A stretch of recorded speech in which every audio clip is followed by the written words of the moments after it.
तोता डेजर्ट में एक पेड़ पर रहता था। तोता को एक दिन एक बहुत बड़ा मटका दिखाई देता है। तोता एक लकड़ी के सहारे मटके पर चढ़ जाता है।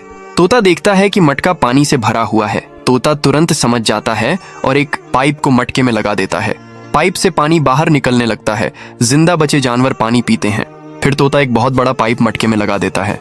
देखते ही देखते सारे रेगिस्तान में पानी फैल जाता है। जंगल में हरियाली छाने लगती है और सभी जानवर खुश होते हैं।